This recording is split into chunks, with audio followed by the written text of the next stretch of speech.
नमस्कार दोस्तों, कथा श्रेणी चैनल में आप सभी का फिर एक बार स्वागत है। शेर और ऊंट ये कहानी लेकर मैं आज आपके सामने प्रस्तुत हुई हूँ।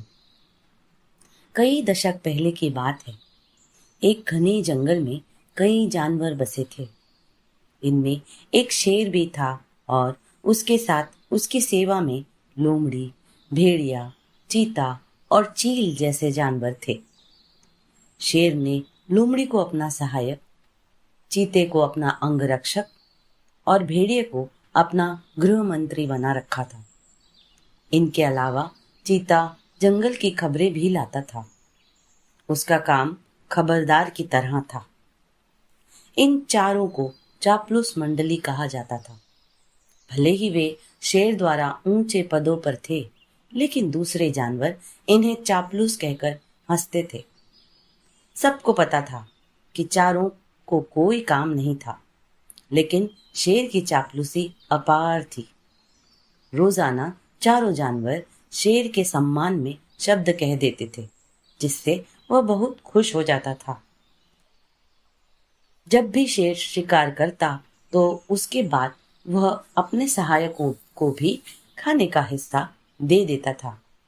इसके परिणाम स्वरूप लोमड़ी, भेड़िया, चीता और चील का जीवन बहुत ही आरामदायक था। एक दिन चील ने अपने सभी चापलूस दोस्तों को बताया कि काफी दिनों से सड़क के पास एक ऊंट बैठा हुआ है। भेड़िए ने पूछा कि क्या ऊंट अपने काफिले से बिछड़ गया है? लोमड़ी ने इस सवाल के साथ ही यह कहा कि चाहे वो कुछ भी हो, हम उसका शिकार शेर से करवा सकते हैं। इतना कहकर सीधे लोमड़ी शेर के पास पहुंची और बड़े ही प्यार से बोली, महाराज, हमारा दूत खबर लेकर आया है कि एक ऊंट हमारे इलाके में आकर सड़क के किनारे में बैठा हुआ है। मुझे किसी ने बताया था कि मनुष्य जिन जानवरों को पालते हैं, उनका स्वाद काफी अच्छा होता है, एकदम राजाओं के खाने के लायक। अगर आप कहें तो मैं यह ऐलान करवा दूं कि वह ऊंट आपका शिकार है। लोमड़ी की इस खबर को सुनकर शेर ने इसकी समीक्षा की और उसने इसे स्वीकार कर लिया। उसने यह निर्णय लिया कि ऊंट का शिकार करने का प्रयास किया जाएगा। अगले ही दिन शेर ऊंट के पीछे गया और जंगल के एक कोने में उसे देखा। ऊंट शेर को देखकर डर के मारे भागने की कोशिश करता है, लेकिन उसकी हालत काफी बुरी होती है। उसके पानी की कटौती हो चुकी थी और उसकी आंखें पीली हो चुकी थी। शेर ने ऊंट से कहा, दोस्त, तुम्हारी हालत क्यों इतनी खराब है? ऊंट दुखी मन से उत्तर देता है, महाराज, क्या आपको यह पता नहीं कि मानव कितने क्रूर होते हैं? मेरे साथ जीवन भर एक व्यापारी ने काम किया है और अब मैं बीमार हो गया हूँ, तो उसने मुझे छोड़ दिया है। उसने सोचा कि मैं उसके लिए किसी काम का नहीं हूँ, इसलिए उसने मुझे अकेला मर जाने के लिए छोड़ दिया। अब आप ही मेरा शिकार करके मुझे मुक्ति दिलाइए। इन शब्दों को सुनकर शेर का दिल दुखी हो गया। उसने यह तय कर लिया कि यह ऐलान कर दिया जाएगा कि ऊंट का कोई भी शिकार नहीं करेगा। शेर की इस दयालुता को देखकर चारों चापलूस जानवर हैरान रह गए। धीमी आवाज में भेड़िए ने कहा कि यह तो कोई बड़ी दिक्कत है, लेकिन हम इसे किसी तरीके से शिकार कर देंगे। जंगल के राजा के आदेश के बिना हम कुछ नहीं कर सकते। ऊंट अब उसी जंगल में सुकून से रह रहा था। वह अच्छी तरह से हरी घास खाता था और एक दिन वह पूरी तरह से स्वस्थ हो गया। वह हमेशा शेर के प्रति आदर भाव बनाए रखता था और शेर के दिल में भी उसके लिए दया और प्यार था। अब शेर की शाही सवारी भी स्वस्थ ऊंट से होती थी। वह शेर के चारों पदाधिकारियों को अपनी पीठ पर बैठाकर चलता था। एक दिन चापलूस जानवरों ने जंगल के राजा शेर से हाथी का शिकार करने की अनुमति मांगी।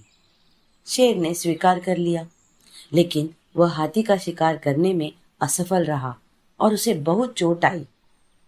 अब बीमार शेर बिना शिकार किए किसी तरह से अपनी जिंदगी जीने लगा। उसके साथी भी भूखे रह गए और उनके मन में यह ख्याल आया कि वे इस मुश्किल समय में कैसे अपनी भूख मिटा सकते थे। सभी ने मिलकर एक योजना बनाई और इसे राजा के सामने रख दिया। सबसे पहले भेड़िए ने कहा कि महाराज, आप कितने दिनों तक भूखे रहेंगे? मेरा शिकार करके मुझे खा लीजिए, आपकी भूख मर जाएगी। फिर चील कहने लगा कि राजा साहब, भेड़िया का मांस खाने लायक नहीं होता, आप मुझे खा लीजिए। चील को पीछे धकेलते हुए लोमड़ी बोली, तुम्हारा मांस इनके दांतों में ही लगकर रह जाएगा, आप इसे छोड़िए, मुझे खा लीजिए। एकदम से फिर चीता बोला, इसके शरीर में आपको सिर्फ बाल ही मिलेंगे, आप मुझे खाकर अपनी भूख मिटा लीजिए।